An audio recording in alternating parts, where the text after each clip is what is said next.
Okay, let's talk about something really fascinating. The powerful connection between what's on your plate and what's going on in your head. We're going to dive into how the food you eat directly shapes your mood, your focus, and even how you handle stress. It's pretty amazing stuff. Have you ever noticed this? You grab a sugary donut, get that quick, awesome burst of energy, and then boom, a total crash that makes you just want to hide under your desk. But then on another day, you have a crisp, vibrant salad, and suddenly you feel focused, clear, and ready to take on the world. You're not imagining it, and we're about to find out exactly why that happens. So, to get this, we have to start with the brain itself. It's easy to think of food as just fuel for our muscles, right? But our brain is actually the most energy-hungry organ in our entire body, and it's pretty picky about what kind of fuel it gets. We're about to get into the basic chemistry of your mood. Let's talk about these things called neurotransmitters. Just think of them as tiny chemical messengers running around in your brain. You've probably heard of a couple of them, right?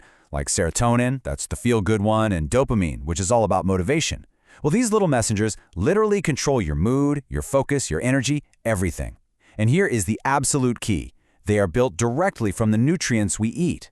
The vitamins and minerals in your food are literally the building blocks for your brain's entire communication system. No building blocks, no happy messages. And this really shows you the difference in fuel quality. When our diet is full of processed stuff, sugary drinks, white bread, fried snacks, we're giving our brain cheap, low-grade fuel. And that leads to brain fog, mood swings, and that classic energy crash.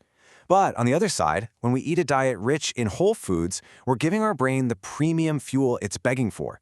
And the result? Mental clarity, a much more stable mood, and energy that actually lasts. But wait, the story doesn't stop in your head, not even close. For a long time, we thought the brain was the sole commander-in-chief. But now, we know we have to talk about what scientists are calling our second brain, and that's your gut. This connection between your digestion and your emotions is a total game changer for understanding mental health. Okay, get ready for this number because it's wild. A staggering 90% of your body's serotonin, that key feel-good chemical we were just talking about, is not made in the brain. It's produced in your gut. Just let that sink in for a second. The health of your digestive system is directly responsible for the vast majority of the chemicals that regulate your mood. So how in the world does that work? Well, think of it like a superhighway running between your gut and your brain. First, you eat foods that are rich in fiber.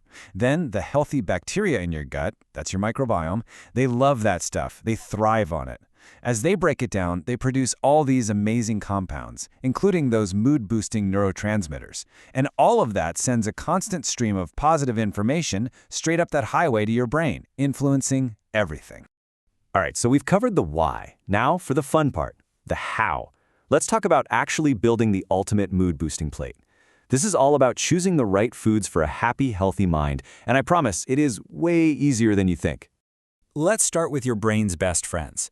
Oily fish like salmon are packed with omega-3s, which are literally the building blocks for your brain cells.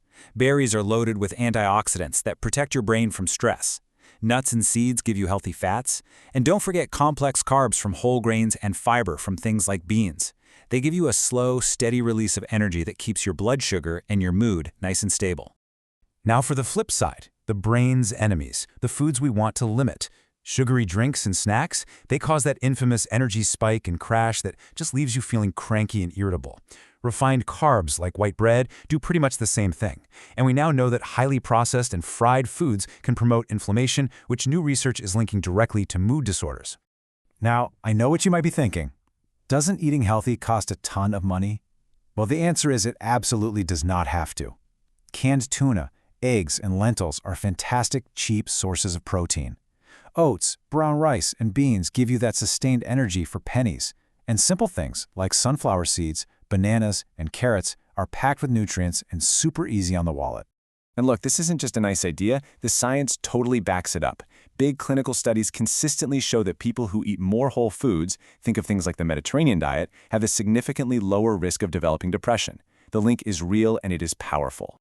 Okay, before we get to our game plan, let's clear up a few things. Because in the world of brain food, there is a lot of noise out there. It's time to separate the facts from the fiction, so you know what really, truly matters. So here's the biggest myth out there, that you need to spend a ton of money on some trendy, exotic superfood from halfway across the world to be healthy. The truth? It's so much simpler. And honestly, it's more empowering. Consistency with affordable, everyday whole foods is what really matters for your brain health in the long run. It's not about magic berries, it's about good, simple habits. So, where do you start? The whole idea of changing your diet can feel really overwhelming. I get it, but it doesn't have to be. Let's talk about some super simple steps you can take to start improving your mood with food, like today. Seriously, forget about a total diet overhaul. Let's start small. Step 1. Just add one thing. Focus on adding 1 serving of veggies to your lunch. That's it. Step 2. Swap one thing. Can you switch 1 sugary soda for a glass of water today? And step 3. Plan one thing. Don't worry about the whole week. Just decide what healthy breakfast you're going to have tomorrow. Small, consistent changes, that's the real secret. And this is especially critical for kids and teens. Their brains are still developing, so they're extra sensitive to nutrition. A diet with whole foods helps keep their blood sugar stable, which is so crucial for helping them focus in school and manage those big emotions. Plus, getting them involved in the kitchen is a fantastic way to build healthy habits that'll last a lifetime. So, what does a day of this actually look like? Well, here's a super simple example. For breakfast, maybe some oatmeal with berries and nuts for that stable energy. For lunch, a hearty lentil soup with a slice of whole grain bread to feed your gut and keep you focused. And for dinner, maybe some baked salmon with spinach for all those essential omega-3s. See? Simple, delicious, and so good for your brain. Of course, a really quick but important note, everybody is different. If you have food allergies or intolerances or any specific health conditions, it's absolutely essential that you adapt these ideas for your own body. And if you're ever unsure about what's right for you, please always talk to a doctor or a registered dietitian. So that brings us to the end, which I think is really just a beginning. The big takeaway here isn't to perfectly overhaul your diet overnight. The real question is this: what is the one healthy food you're going to add to your plate this week? That single, simple change could be the start of a whole new, happier relationship between your food and your mood. Thanks for joining me.